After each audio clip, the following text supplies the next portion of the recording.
우리 함께 나눌 말씀 시편 84편 1절로 12절 말씀입니다. 시편 84편 1절로 12절입니다.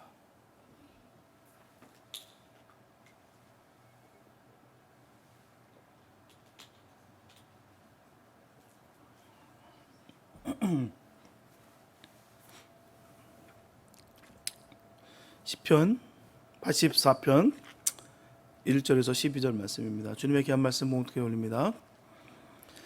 만군의 여호와여, 주의 장막이 어찌 그리 사랑스러운지요. 내 영혼이 여호와의 궁정을 사모하여 쇠약하며 내 마음과 육체가 생존하시는 하나님께 부르짖나이다. 나의 왕 나의 하나님, 만군의 여호와여, 주의 제단에서 참새도 제 집을 얻고 제비도 새끼들 보금자리를 얻었나이다. 주의 집에 거하는 자가 복이 있나이다. 저희가 항상 주를 찬송하리이다. 셀라. 주께 힘을 얻고 그 마음에 시온의 대로가 있는 자는 복이 있나이다. 저희는 눈물 골짜기로 통행할 때에 그곳으로 많은 샘의 곳이 되게 하며 이른 비도 은택을 입히나이다. 저희는 힘을 얻고 더 얻어 나아가 시온에서 하나님 앞에 각기 나타나리이다. 만군의 하나님 여호와여, 내 기도를 들으소서.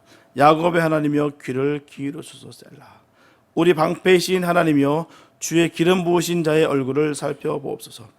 주의 공정에서 한날이 다른 곳에서 첫날보다 나은즉 악인의 장막에 거함보다 내 하나님 문지기로 있는 것이 좋사오니 여호와 하나님은 해요 방패시라. 여호와께서 은혜와 영화를 주시며 정직히 행하는 자에게 좋은 것을 아끼지 아니하실 것입니다. 만군의 여호와여, 주께 의지하는 자는 복이 있나이다. 아멘. 시편은 우리가 다 아시다시피 모두 150편으로 이루어졌습니다. 그 중에서도 특징이 있는 시편들이 있어요. 시편 23편 같은 경우는 참 너무나 잘 아는 시편입니다. 가장 많은 사람들로부터 사랑을 받는 시가 바로 23편이에요. 그래서 애송시라는 별칭이 있습니다. 또 103편 같은 경우는 가장 기쁨이 넘치는 시가 됩니다. 그리고 51편 같은 경우는 죄에 대해서 철저하게 참여하며 슬퍼하는 시라고 말할 수가 있고요. 또 오늘 본문 말씀인 시편 84편 같은 경우는 하나님의 성전을 사모하는 주의 은택을 힘입는 그런 시편입니다. 찰스 스펄전 목사님은 시편 오늘 본문에 대해서 전한 바가 있습니다. 가장 달콤한 시라고 말한 적이 있어요. 오늘 본문에서 여호와의 궁전 또는 장막을 사모하는 것은 오늘날 바로 교회를 사랑한다는 말입니다. 그리고 그 의미는 하나의 건축물을 가리키는 것이 아니에요. 살아계신 바로 하나님의 집을 사모한다는 뜻입니다. 우리가 우리 집을 그리워하고 사모한다는 것은요, 그 건물이 아닙니다. 나는 우리 집이 너무 좋아, 우리 건물이 너무 좋아, 아니에요. 그 집에서 만날 수 있는 우리 부모와의 또한 사랑과 또 형제들 간의 그 우애를 나타낼 때 나는 우리 집이 너무 좋다라는 표현을 합니다. 그러므로 이 시인이 바로 여호와의 장막을 사모한다는 것은 그곳에서 만날 수 있는 바로 하나님의 사랑과 자비와 은총과 도움과 보호하심과 그 축복 등등의 그 하나님의 그 사모하는 심령으로 주실 수 있는 그 영적 그 은혜를 뜻하는 것입니다. 이렇게 하나님의 은혜의 손길에 붙잡혀 살아가는 사람은 눈물의 골짜기를 지난다 할지라도 많은 샘을 만나는 기쁨을 얻게 된다는 거예요. 오늘 본문을 중심으로 과연 주님의 몸된 교회를 사모함으로 말미암아 받게 되는 복된 삶이라는 것은 과연 무엇인지 우리가 말씀을 함께 나눌까 합니다. 첫째, 복된 삶은 교회를 사랑하며 살아가는 삶이에요. 본문 1절에 보게 되면 만군의 여호와여, 주의 장막이 어찌 그리 사랑스러운지요라고 말씀하고 있습니다. 이 말씀은 우리의 신앙의 척도를 재는 말씀이에요. 그 이유가 뭘까요? 그 이유는 아무나 주의 장막, 바로 교회를 사랑할 수 없기 때문입니다. 아무나 교회를 사랑하는 거 아니에요. 사랑하고 싶어도 사랑할 수 없습니다. 또한 어느 누굴지라도 교회를 함부로 사랑할 수 있는 것도 아니에요.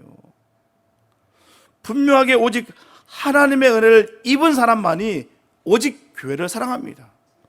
그게 정말 사랑하는 거예요. 일만 사랑하는 사람도 있어요. 내가 일 많이 했으니까 난 교회를 정말 사랑해. 아닙니다. 내가 출석을 정말 많이 하니까 난 정말 교회를 사랑해. 아니에요. 하나님의 은혜를 입은 사람이 교회를 사랑할 수 있다는 거예요. 그냥 교회가 너무 좋은 거예요. 왜요? 하나님의 은혜가 이분이 있으니까. 이분 사람만이 우리가 교회를 사랑할 수 있다는 것이죠. 우리가 은혜를 입고 복을 받은 자라는 것을 깨닫게 되면 주의 장막이 어찌 그리 사랑스러운지라는 그 입술의 고백이 그냥 튀어나옵니다. 어쩔 수 없이 마지못해, 아니면 누군가 보이기 위해서 위장하고 포장하기 위함이 아니라 정말 교회가 좋은 거예요. 주의 장막이 너무 좋은 거예요. 하나님의 함께 하심이 너무 좋은 거예요. 복을 받았으니까요. 주님의 복을 받은 사람이니까요. 그럼 왜 교회가 그렇게 사랑스러울까요?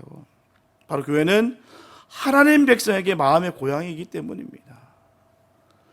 성 어거스틴은 교회는 어머니 품과 같다는 말을 했습니다.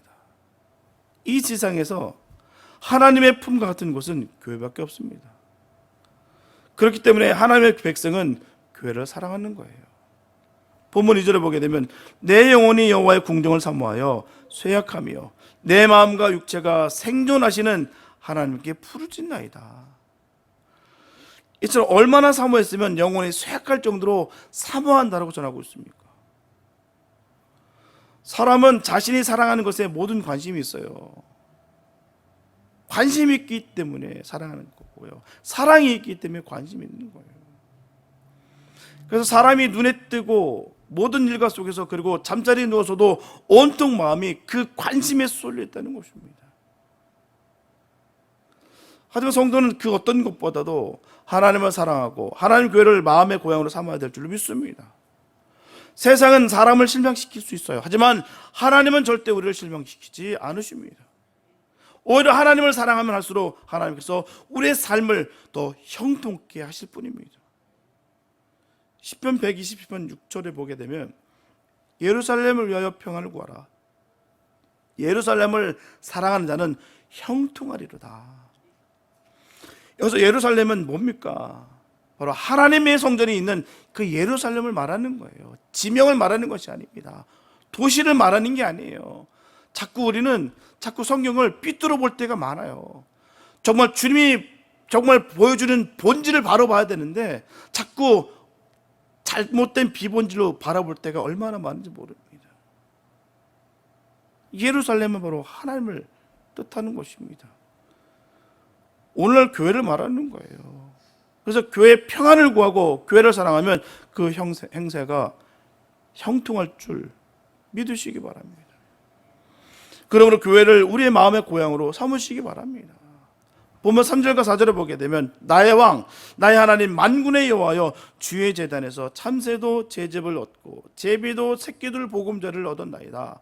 주의 집에 거하는 자가 복이 있나이다. 저희가 항상 주를 찬송하리이다. 이 점을 보면은 너무나 사실적인 시편입니다. 시인의 눈을 볼 때 주의 성전 곳곳에 참새나 제비들이 집을 짓고 사는데 하나님의 백성인 내가 여기서 위로를 받을 수 없단 말입니까? 라는 거예요. 다시 말씀드리면 주의 제단에서 참새도 제집을 얻고 제비도 새끼들 보금자를 얻는데 어찌 내가 마음의 고향을 얻지 못하겠습니까? 라는 것입니다. 이렇게 하나님의 교회를 사랑하고 교회를 마음의 고향으로 삼고 살아가는 삶이 복된 삶인 줄 믿습니다. 사람들은 정말 귀중한 것을요, 귀중한 줄 모르며 살아다가 정작 잃어버리면 그때 비로소 알게 됩니다. 참 이상하고 놀라워요. 감사가 있을 땐 몰라요. 그냥 평범한 줄 압니다. 그냥 당연한 줄 알아요. 건강이 그렇고요, 공기가 그렇습니다. 물이 그렇듯이 교회도 마찬가지입니다. 하나님께서 솔로몬을 통해서 금과 은 그리고 백향목으로 아름다운 성전을 주실 때 귀한 줄 몰랐어요. 형식적으로 예배를 드렸고요, 도리어 우상을 섬기다가 어떻게 됩니까? 바벨론 느부갓네살 왕에 의해서 예루살렘 성 완전히 회파되고요, 성전도 불타버립니다. 백성들은 바벨론 포로 되어서 많은 고생을 하고 난 뒤에야 성전 귀한 줄 알고 강가에 모여서 눈물을 흘리며 다짐합니다. 시편 137편 1절에 보게 되면 우리가 바벨론의 여러 강변 거기 앉아서 시온을 기억하며 울었도다라고 전하고 있어요. 있을 땐 몰랐는데 그 예배가 너무 그립고 그때는 하나님께 영광 돌린다는 게 형식적이고 마지못해 어쩔 수 없이 시간 날 때마다 내일 하는 거 가중에 다 마치고 그 짜투리 시간에 했던 그런 예배였는데 지금 생각하니 너무 귀하더라. 그 뜻인 거죠. 자유 다 박탈당하고 노예 신분으로 모든 신분이 나락으로 떨어져 버리고 이제는 하고 싶어도 할 수 없는 상황 속에 묶이다 보니까 그때가 얼마나 그립던지 내가 예배드릴 수 있었던 것이 얼마나 귀했던지 그 뜻인 것입니다. 하나님이 임재하지 않는 예배는요 아무 의미가 없어요. 그것은 정치 강연장도 아니고요 가수가 노래하는 무대도 아닙니다. 예배를 드릴 때 하나님이 여기에 임재해 계시는가를 확인해야 되는 것입니다. 하나님이 들어와 임재할 수 있는 최선을 다해야 되는 거예요. 그게 예배입니다. 우리가 잊지 말아야 되는 사실은요 예배는 자신의 위로를 받기 위해서 하는 것이 아닙니다. 그 생각 버리시기 바랍니다. 초신자는 그럴 수 있어요. 예수를 믿었고 성령을 받았다고 하는 사람들이 이 말을 하면 안 됩니다. 잘못돼도 한참 잘못되는 거예요. 위로받기 위해서 하는 것이 아니라 하나님 영광을 위해서 예배드리는 거예요. 그게 예배입니다. 많은 사람들이 오해하기 때문에 문제가 생기는 거예요. 내가 뭔가를 받기 위해서. 아닙니다. 드리기 위해서 하는 거예요. 예배의 감동은 사람이 감동하기 전에 하나님이 감동을 해야 되는 것입니다. 하나님은 눈에 보이는 것으로 감동하지 않아요. 귀에 들리는 것으로 감동하지 않습니다. 어느 유명한 바이올린을 가르치는 선생에게 열심히 배우는 제자가 있었습니다. 여러 해 동안 가르침을 받은 제자가 마침내 이제는 바이올린 독주를 열었어요. 많은 청중들이 참석해서 그 사람의 마지막 연주가 끝났을 때 기립박수합니다. 모든 공로를 그 연주자에게 막 돌립니다. 그런데 그 연주자는 청중의 박수 소리는 들리지 않고 2층 저 구석에 앉아있는 일어나지 않는 그 백발의 노인에게만 시선이 고정되어 있어요. 그 노인은 그 바이올린 연주를 가르쳤던 선생이었어요. 연주자들이 항상 갖고 있는 거예요. 스승한테 인정받고 있는 게 가장 뿌듯합니다. 가장 냉철하고요. 가장 부담이 있는 게 선생이에요. 하나님이 기뻐하시고 만족해 하시는 예배를 드려야 될 줄 믿습니다. 우리의 중심은요 내가 아닙니다. 하나님께 영광 돌리는 거예요. 나의 온 몸과 마음을 주님께 돌려드리는 것이 예배예요. 저와 여러분은 비록 건물은 오래되었지만 마음껏 주님께 찬양하고 부르실 수 있는 좋은 요건 주셨음을 감사하시기 바랍니다. 더 교회를 사랑하시고 교회를 마음의 고향으로 삼으시기 바랍니다. 얼마나 감사한지요. 맘 놓고 떠들고 예배 드릴 수 있고요. 맘 놓고 춤출 수 있어요. 주님 앞에 언제라도요 말입니다.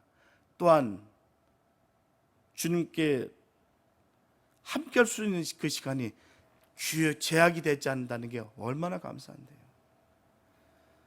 얼마나 은혜롭게 예배드리고 이곳에서 쉼을 얻고 이곳에서 기쁨을 얻는 우리 교회가 되기를 간절히 소원합니다.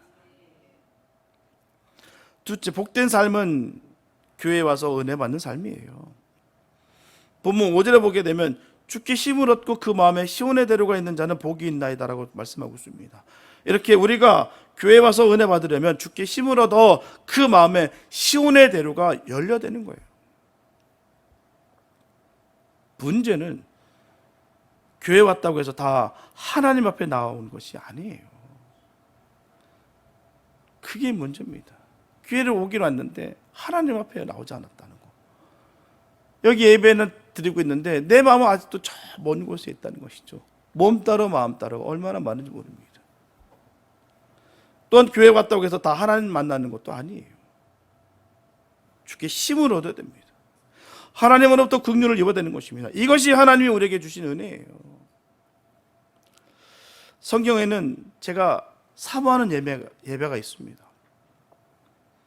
솔로몬이 성전 건축을 마치고요, 낙성식을 올릴 때 나의 하나님이여 이제 이곳에서 드리는 기도에 눈을 드시고 귀를 기울여서 하고 기도를 마쳤을 때 불이 하늘에서 내려옵니다. 그래서 번제단에 올려놓은 그 제물을 사르고 여호와의 영광이 성전에 가득했어요. 제사장들이 그 영광의 그름으로 인해서 능히 서서 섬기지 못했습니다. 얼마나 그 거룩함이 꽉 찼던지요. 영안이 열린 사람은 영광의 구름을 느낄 수가 있었다는 것입니다. 너무 그리워요, 그런 예배가. 또 이사야가 성전에 들어갔을 때 하나님의 영광을 봤습니다.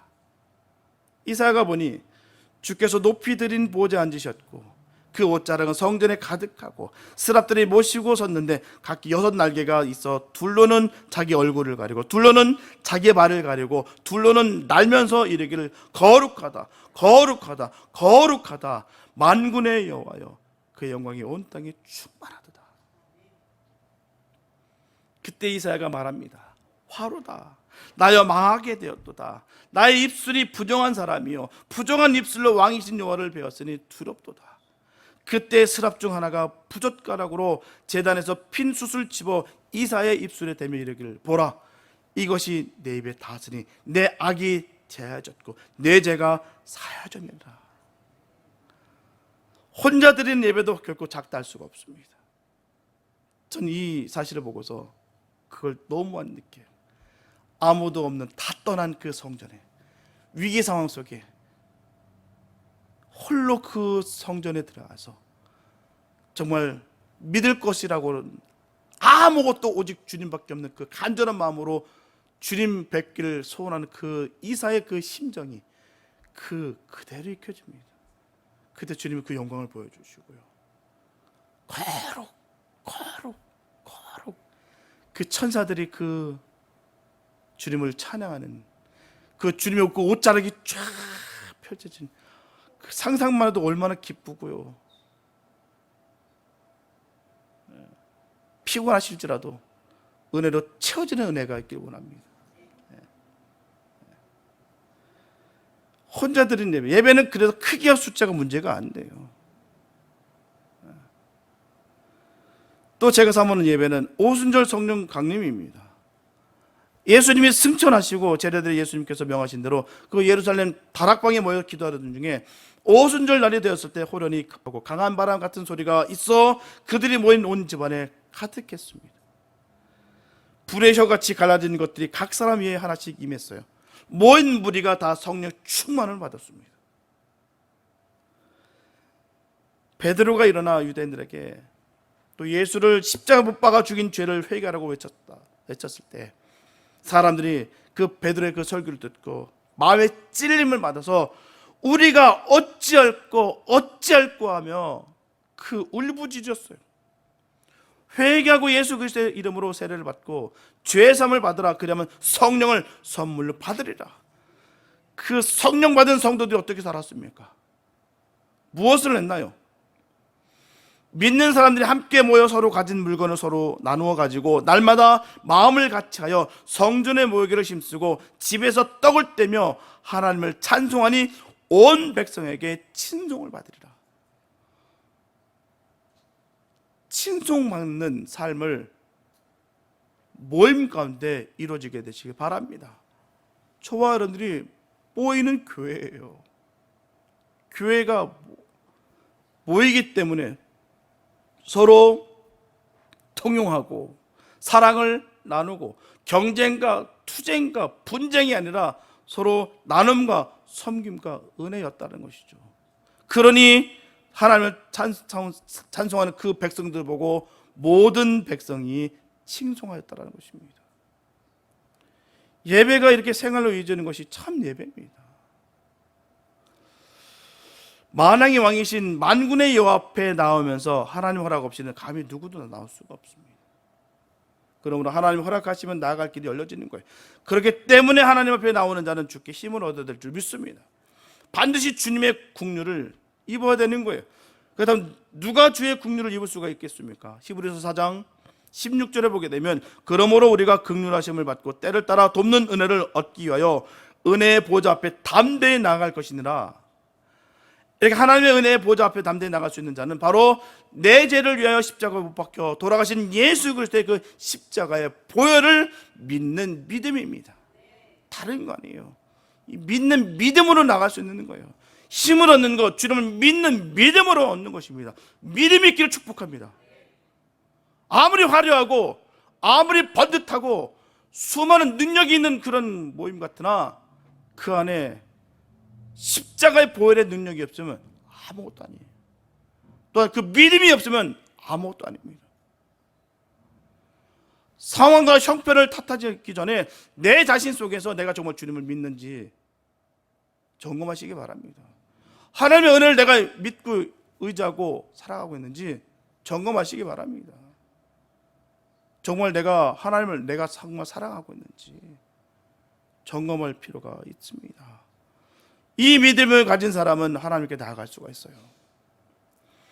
그리고 마음에 시온의 대로가 열려됩니다.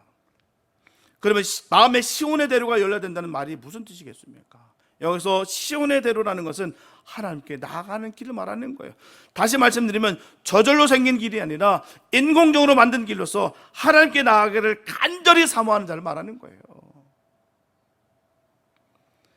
될 대로 되라, 시간이 되면 되겠지, 어찌어찌 되겠지, 아닙니다. 주님 안 만나면 큰일 납니다. 저 죽습니다. 이런 간절함이 있어야 되는 것이죠. 이 사모함이 우리에게 있어야 될 줄 믿습니다.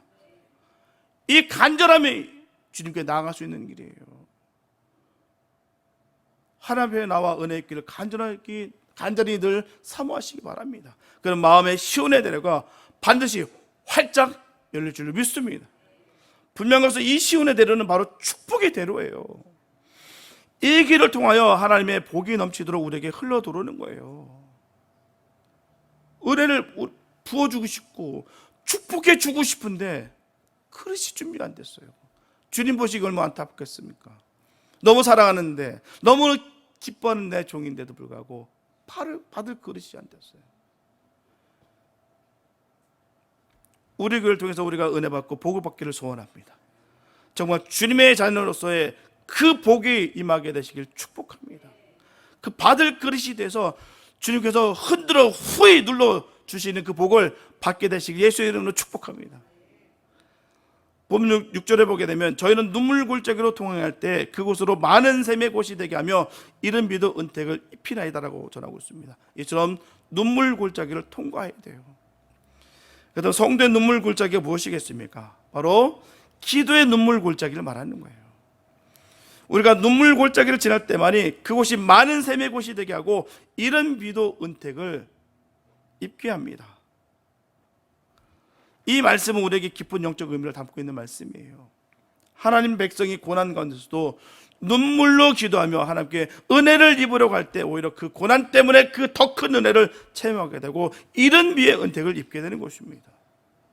우리 주님은요, 고난을 위한 고난 주신 적이 없어요. 숙제를 위한 숙제 주는 것이 아닙니다. 그 일을 통해서 복 주시기 원하신다는 거예요. 더 큰 은혜를 베풀어 주시기를 원하시는 것입니다. 우린 이 사실을 꼭 기억하시면서 이 눈물의 기도가 한탄과 슬픔의 기도가 아니라 이 고난을 통해서 역사하시는 그 주님을 생각하시고 회복되는 그런 눈물의 기도가 있게 되시길 축복합니다. 기도를 딱 들어보면 알 수 있어요. 이게 정말 은혜로 임해서 감사와 감격으로 흘려서 터지는 눈물의 기도인지 신세 한탄은 눈물의 기도인지는 그대로 다시 표시가 납니다. 사람이 나도 아는데 우리 주님이 모르시겠습니까? 그 눈물의 기도를 통해서 주시기 원하시는데 아직 그 고난을 고난으로만 여겨서 나오는, 터져서 나오는 눈물은 의미가 없다는 것이죠. 이른비의 은택을 얻지 못하는 것입니다. 여기서 말하는 이른비라는 것은 뭐겠습니까? 팔레스타인 지방에 보면은 10월달과 11월에는 내리는 비를 말하는, 그때 내리는 비를 말하는 것입니다. 이 비는 파종하게 하는 비예요. 그냥 비가 아닙니다. 그리고 그 의미는 하나님을 위하여 씨를 뿌릴 수 있도록 하신다는 말씀이에요. 그렇기 때문에 우리는 이 기도의 골짜기 반드시 통과하지 않으면 안 돼요. 그 무엇도 하나님께 들어줄 수가 없습니다. 분명히 저와 여러분들 가운데 여러 가지 문제와 고난을 통해서 신앙생활하기 힘이 든다고 여기신 분들이 분명히 있으실 거예요. 그래서 저와 여러분들에게는 눈물의 기도를 해야 되는 것입니다. 그러면 그 고난이 오히려 우리에게 축복이 되고 많은 것을 심을 수 있도록 하나님께서 이런 배의 은택을 내려주실 것입니다. 심는 거예요. 눈물의 그 기도로 많은 것을 심는 복된 시간입니다. 이른 비를 받을 수 있는 은택의 시간인 거예요. 고난과 고통으로 여기지 마시고 슬퍼하지 마시고 은혜와 감사와 감격으로 받으시기 바랍니다.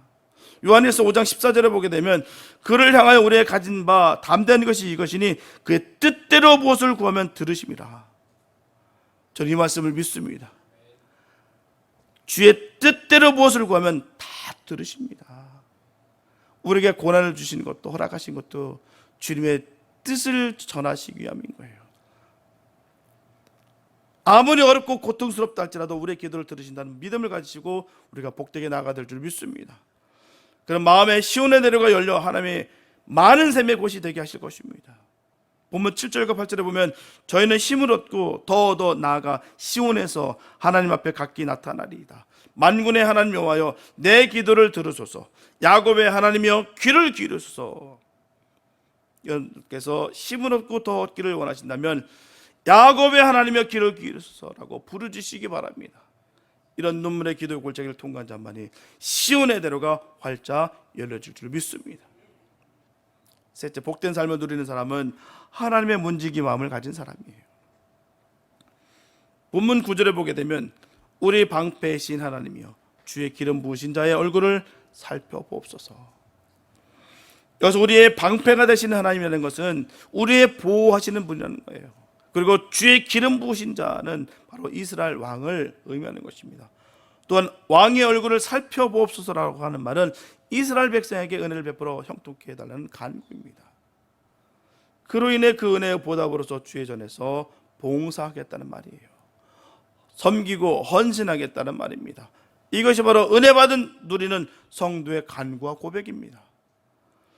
본문 10절에 보게 되면 주의 궁정에서 한날이 다른 곳에서 첫날보다 나은 즉 악인의 장막의 거함보다 내 하나님 문지기로 있는 것이 좋사오니. 여기서 하나님 문지기라는 것은 하나님 성전의 문지기를 의미하는 것입니다. 분명하게 문지기는 구약시대는 아무나 할 수 없는 그런 직분입니다. 하고 싶어서 될 수 있는 것도 아니고요, 천한 그런 일이 아닙니다. 사무엘하 6장에 보게 되면 다윗의 법궤를 옮겨가다가 소들이 띠므로 말미암아 어떻게 됐습니까? 우사가 그 넘어진 법궤를 손대는 으로 인해서 그 자리에서 죽습니다. 그 내용이 들어있는 말씀이 사무엘하 6장의 말씀이에요. 그때 다윗은 두려워합니다. 그래서 잠시 법궤를 가드 사람 오벳에돔의 집에 머물게 합니다. 하여튼 법궤가 오벳에돔의 집 석 달이 있었는데 여호와께서 오벳에돔과 그 온 집에 복을 넘치게 부어주셨어요. 법궤를 집에 모시고 복을 받은 오벳에돔을 역대상 26장 8절에서 살펴보게 되면 오벳에돔의 자손 62명이 하나님이 전에 문지기로서 그 직무를 잘했다라고 전하고 있습니다. 그래서 하나님이 전에 문지기는 아무나 할 수 있는 것이 아니에요. 왜냐하면 본문에서 전하고 있듯이 하나님의 은혜를 받게 되면 주의 궁정에서 한날이 다른 곳에서 첫날보다 낫기 때문입니다. 결코 악인의 장막의 검보다 내 하나님 문지기로 있는 것이 좋기 때문이라는 거예요. 오늘 우리도 하나님 문지기 정신이 있어야 될 줄 믿습니다. 문지기 정신은 바로 봉사하는 삶을 말하는 거예요. 우리가 하나님으로부터 은혜와 복을 받아 누리는 증거가 무엇이겠습니까? 세상 사람들은 어떻습니까? 지배하고 섬김을 받는 삶이 최고의 복이라 여깁니다. 하지만 결단코 그리스도의 삶은 바로 섬김의 삶이요 봉사하는 삶인 거예요. 문제는 점점 오늘날 교회 안에서 하나님 문지기 정신이 점점 사라지고 있다는 거예요. 하나님의 성전인 교회를 지키려고 하는 문지기가 없어요. 하나님 백성이 하나님의 은혜를 받아 하나님의 성전의 문지기가 되어서라도 보답하고자 하는 진정한 은혜 받는 자가 점점 희박해진다는 거예요. 오늘날 교회 안에 사람도 많고요, 돈도 많은데 하나님의 역사는 계속해서 희미해져 갑니다. 문제는 문지기가 없기 때문이에요. 자신의 명예를 위해서, 자신의 유익을 위해서, 자신만을 위해서 살아가는 사람들이 점점 늘어나고 있습니다. 은혜를 받은 것은 많은데 자꾸 하나님의 뜻과는 상반되게 자기 뜻을 이루기 위해서 살아가는 사람들이 얼마나 많은지 몰라요. 과거의 교회는 어떻습니까? 새벽마다 교회 종을 치는 종지기가 있었어요. 그 힘든 그 길을 먼저 와서 그 종을 쳐야 됩니다. 그 새벽마다 제단불 붙들고 눈물을 흘리며 기도하는 기도의 청지기가 있었어요. 하지만 지금은 이런 문지기 정신이 점점 사라지고 있습니다. 감사하게도 우리 교회는 주님 보시기에 충실한 주님의 종지기, 기도의 청지기가 많습니다. 그래서 저는 우리 교회가 좋아요. 희망이 있습니다. 기도하는 사람들이 있다는 게 얼마나 좀 몰라요. 주님의 교회를 사랑하는 마음이 있다는 게 얼마나 감사한지 모릅니다. 골로새서 1장 24절에서 사도 바울이 고백합니다. 내가 이제 너희를 위하여 받는 괴로움을 기뻐하고 그리스도의 남은 고난을 그의 몸된 교회를 위하여 내 육체에 채우노라. 이렇게 교회를 위해서 몸이라도 바치겠다고 하는 이 사도 바울의 고백이 바로 하나님 문지기의 정신입니다. 저 여러분들 가운데 이러한 문지기 정신을 가지고 주님의 몸된 교회에 봉사하는 일꾼들이 많이 일어나기를 주의 이름으로 축복합니다. 복된 삶이라는 것은요, 바로 교회를 마음의 고향으로 삼고 살아가는 삶이에요. 마음의 시온의 대로가 열려 교회에서 은혜 받는 삶인 것입니다. 그리고 교회에서 봉사하는 삶이 바로 복된 삶인 것입니다. 한마디로 말하면 교회 중심적인 삶이 바로 복된 삶이에요. 왜요? 하나님 중심에 살아간다는 것입니다. 하나님 중심에. 본문 11절과 12절에서 분명히 전하고 있듯이 여호와 하나님은 해요 방패시라 여호와께서 은혜와 영화를 주시며 정직히 행하는 자에게 좋은 것을 아끼지 아니하실 것입니다. 만군의 여호와여 주께 의지하는 자는 복이 있나이다. 우리가 교회를 통해 은혜를 베푸시고 복을 주시는 하나님은 바로 우리의 해요 방패시기 때문이에요. 우리에게 생명을 주시고 빛을 비춰주시고 소망을 주시는 분이십니다. 그리고 우리를 지켜보호 주시는 분이시기 때문이에요. 우리의 태양이 되시고 방파가 되시는 하나님은 우리에게 은혜와 영화를 주시고 좋은 것을 아끼지 않으시고 넘치게 부어주시는 분이십니다. 주님을 의지하는 자에게는 반드시 보호 주십니다. 저는 이 사실을 믿습니다. 전 지금까지 주님께 헌신하고 삶을 맡긴 사람들 망했다는 소리 못 들어봤습니다. 하나님은 그 삶을 책임지십니다. 그래서 우리는 하나님께 헌신하는 게 결코 손해보는 짓이 아닙니다. 복의 복을 더하시고 더 크신 것을 주신다는 거예요. 이 하나님을 의지하는 저와 여러분 되시길 예수 여러분 축복합니다. 사랑하는 여러분, 토미 텐이라는 목사님이 한 번은 부흥회를 다녔었고 며칠 만에 집에 돌아왔을 때 6살 난 딸 바로 안드레아가 달려와서 아빠를 맞이합니다. 안드레아는 아버지 머리를 만져서 아빠 볼을 만지면서 나는 아빠가 너무 좋아, I love you, 나는 아빠가 너무너무 좋아, 아빠 나를 사랑하지 하면서 응석을 부립니다. 토미 테니 목사님은 이 녀석이 나에게 바라는 것이겠지 그런 생각이 들더랍니다. 그래서 전합니다. 안드레아, 너 무엇을 원하니? 네가 원하는 것을 내가 다 사줄게. 그때 안드레아는 아빠 나는 원하는 거 없어. 아빠만 나와 함께 있으면 나는 다 좋아. 아빠가 너무너무 좋아. 나의 최고의 선물이야. 테니 목사님은 아무래도 이 녀석의 소원을 들어주겠다는 생각을 하고요, 딸을 태우고 장난감 가게로 갑니다. 안드레아, 내가 원하는 것이 이 가게에 반일지라도 내가 다 사줄게. 카드에 다 담아. 안드레아가 그 말을 듣고 달려가더니 비눗방울 하나 들고 오더라는 것입니다. 그것은 안드레아의 진심이었어요. 내가 좋아하는 아빠가 내 곁에 있는데 다른 것은 다 필요 없어. 비눗방울 병원 하나면 아빠와 정원에서 재밌게 실컷 놀 수 있을 거야. 토미 테니 목사님은 안드레아가 진심으로 아빠를 사랑하고 아빠와 같이 있으면 다른 아무것도 필요 없지 않다는 것을 깨닫게 됐다는 거예요. 우리는 하나님 아버지께 너무 많은 것을 요구할 때가 있습니다. 너무 큰 것을 요구할 때가 많아요. 요구를 들어주면 감당도 못할 것을 구합니다. 어떤 것은 하나님이 어쩔 수 없이 들어주는 수가 있어요. 그러면 내가 기도해서 이런 큰 것을 얻었다고 자랑합니다. 안타까워하시는 하나님을 보지 못해요. 선물만 좋아하고 선물을 주시는 일을 잊어버릴 때가 얼마나 많은지 모릅니다. 선물만 받아들고 선물 주시니까 누구인지를 모르는 사람들이 얼마나 많은지 몰라요. 선물을 안 준다고 때를 쓰는 사람도 있고요, 선물을 안 준다고 인연을 끊는 사람도 있습니다. 하나님을 사랑하고 하나님과 함께 있는 것이 최고 최대의 선물이라는 것을 잊지 마시기 바랍니다. 하나님이 임재해 계시는 가운데 드리는 예배가 우리의 행복이라는 것을 잊지 마시기 바랍니다. 꼭 기억하시기 바랍니다. 주님이 함께하는 게 가장 귀한 거예요. 아무리 훌륭하고 좋은 곳에 내가 있다 할지라도 주님이 함께하지 않는 곳이라고 한다면 그곳은 결코 선한 것이 아닙니다. 그러나 아무리 추하고 누추한 곳일지라도 주님과 함께하는 그곳이 가장 복된 거예요. 사람 의지하지 마시고 하나님 의지하시기 바랍니다. 하나님께 모든 것을 맡기시기 바랍니다. 우리는 무엇인가를 사랑하고 사모하며 사는 인생이에요. 그래서 무엇을 사랑하고 사모하느냐에 따라서 인생은 달라집니다. 여러분은 지금 무엇을 사랑하고 사모하고 계십니까? 우리가 사랑하고 사모하고 살 것은 바로 주님 한 분뿐입니다. 그리고 주의 영광과 은혜와 축복이 함께하는 주의 전입니다.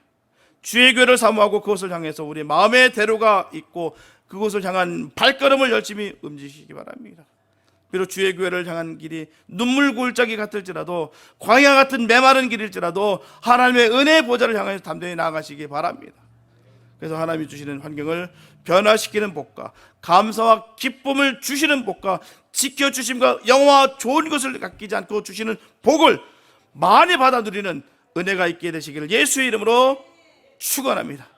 기도합니다. 사랑해 주님 감사합니다. 아버지, 주님을 사모하고 사랑합니다. 우리가 가는 곳마다 있는 곳마다 예배가 끊어지지 않게 도와주시고, 아버지 주님 맡겨주신 그 주의 전을 사모하고 사랑하는 말마마 주님께서 은혜 베풀어 주시고 긍휼을 베풀어 주셔서 늘 우리 마음에 시온의 대로가 뻥 뚫리게 하여 주시옵소서. 그 시온의 대로를 통해서 주의 한량없는 복을 받는 역사가 이루어지게 하여 주시옵소서. 복이 임하게 하여 주시옵소서. 복 받기 원합니다. 주님 인도하여 주시옵소서. 주의 크신 은혜가 늘 넘치고 주의 하나님의 문지기로서의 삶을 바르게 살게 하여 주시옵소서. 주님 전에 주님과 함께하는 것이 가장 복되고 귀합니다. 아버지, 다른 것 바라보지 않고 주님 바라보면서 주님께서 주시는 참된 복을 누리며 승리하는 우리 모두가 되게 하여 주시옵소서. 주의 은혜가 넘칠 줄 믿사옵고 우리를 구원하신 예수님의 이름으로 기도했습니다.